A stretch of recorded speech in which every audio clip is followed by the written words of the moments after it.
ओम साईं राम भक्तों, happy Thursday. बाबा के चरणों में कोटि कोटि प्रणाम। आज कार्तिक एकादशी है और तुलसी विवाह की आप सभी लोग को शुभकामना। श्री साईं चरित अध्याय 20 का अंतिम भाग, काका की नौकरानी। चलिए अब हम पाठ आरंभ करते हैं। बाबा के वचनों में पूर्ण विश्वास करके वे सीढ़ी से विले पारला बम्बई के उपनगर में पहुंचकर काका दीक्षित के यहाँ ठहरे। दूसरे दिन दासगनु सुबह की मीठी नींद का आनंद ले रहे थे, तभी उन्हें एक निर्धन बालिका के सुंदर गीत का स्पष्ट और मधुर स्वर सुनाई पड़ा।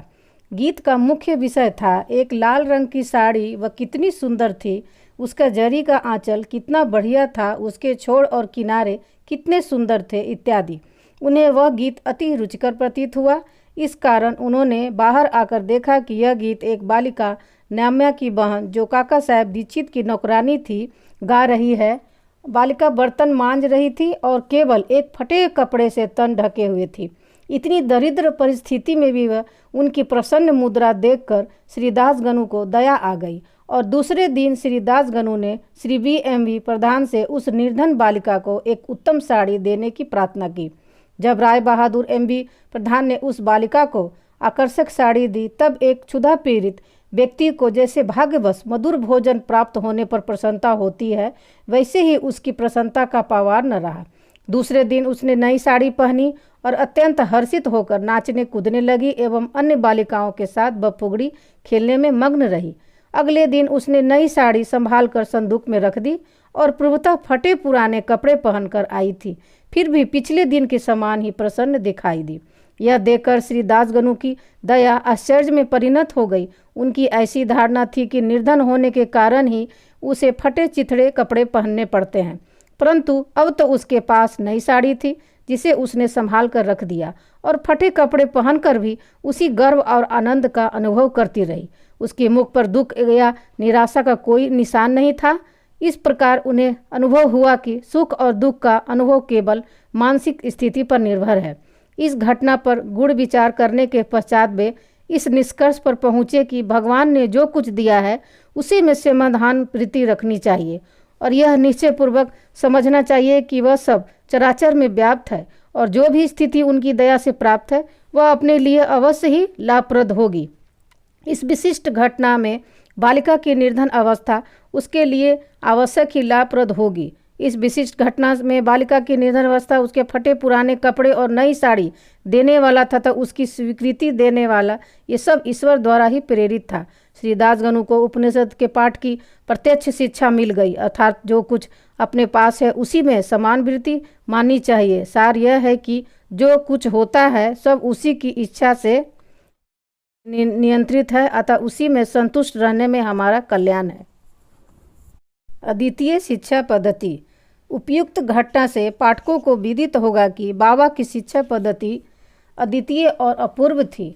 बाबा सीढ़ी के बाहर कभी नहीं गए, परंतु फिर भी उन्होंने किसी को मच्छिंद्रगढ़, किसी को कोल्हापुर या सोलापुर साधनों के लिए भेजा, किसी को दिन में और किसी को रात्रि में दर्शन दिए, किसी को काम करते हुए तो किसी को निद्रावस्था में दर्शन दिए और उनकी इच्छाएं पूर्ण की।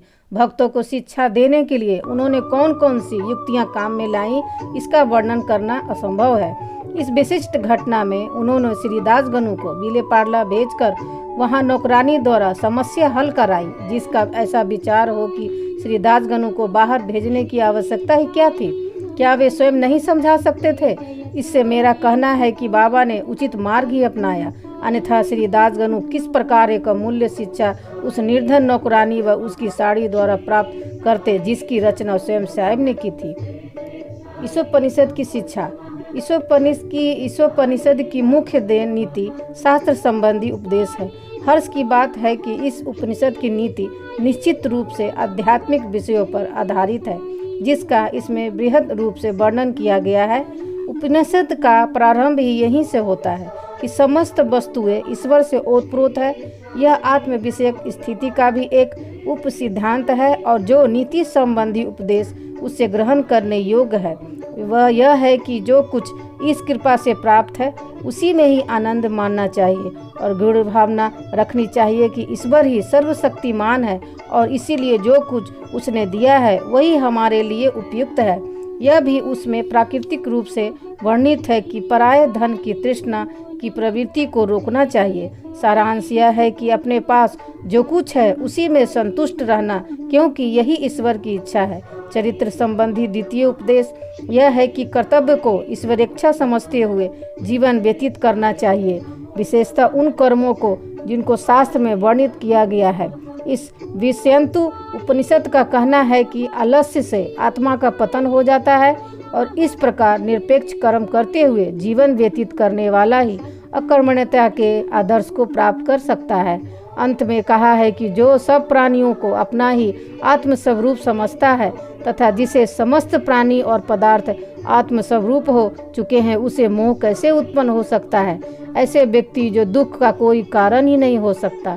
सर्वभूतों में आत्मदर्शन न कर सकने के कारण भिन्न भिन्न प्रकार के शोक, मोह और दुखों की वृद्धि होती है। जिसके लिए सब वस्तुएं आत्मस्वरूप बन गई हो, वह अन्य सामान्य मनुष्यों का छिद्रवेशन क्यों करे। बोलो श्री सद्गुरु साईनाथ प्रणवस्तु शुभ भवतु। श्री सच्चिदानंद सद्गुरु साईनाथ महाराज की जय। प्रिय भक्तों, अगर ये साईं चरित्र जो हम पारायण करते हैं आप लोग को अगर अच्छा लगता है तो आप अपने प्रिय संबंधियों को भी फॉरवर्ड करें और एक लाइक और सब्सक्राइब जरूर करें, जिससे बाबा सभी को अपना आशीर्वाद अपने आपके ऊपर बनाए रखें। ओम साईं राम। श्री सच्चिदानंद सद्गुरु साईनाथ महाराज की जय। नमो नमः जय जय साई।